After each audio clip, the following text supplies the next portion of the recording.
Well, I've got a lot of great memories of the great Senator John McCain.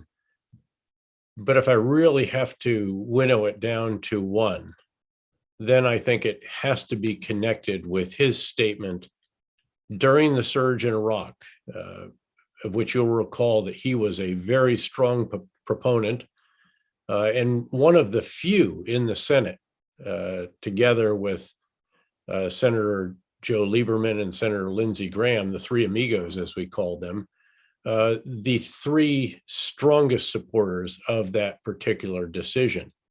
Indeed, a decision that at the time it was made by President Bush was widely questioned, criticized, believed to be a strategy that was not going to work, that it was just investing more in a war that had already been lost.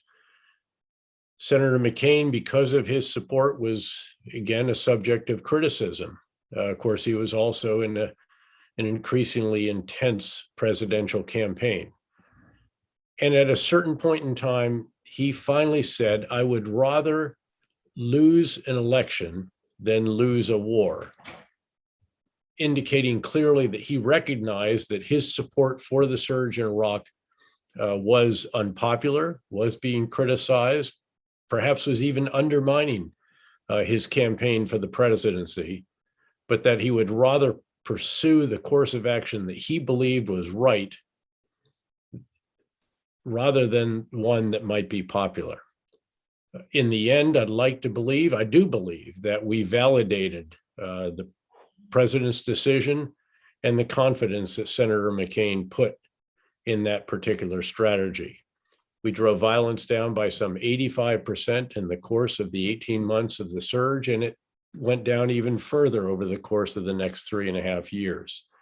Sadly, it was undermined and undone by highly sectarian actions of the Iraqi prime minister not long after our final combat forces left.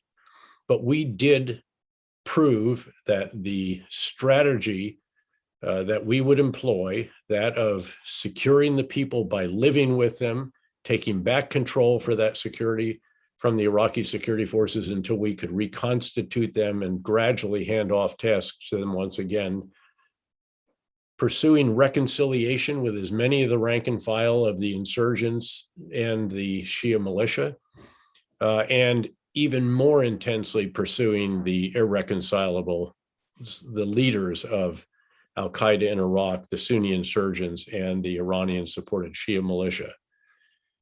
We did believe that could work, even though, again, it was widely doubted when the decision was made to conduct the surge.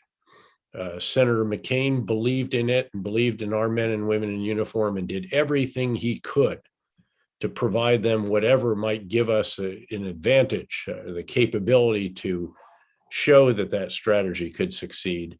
And again, ultimately, it did succeed. He was vindicated. His judgment was validated.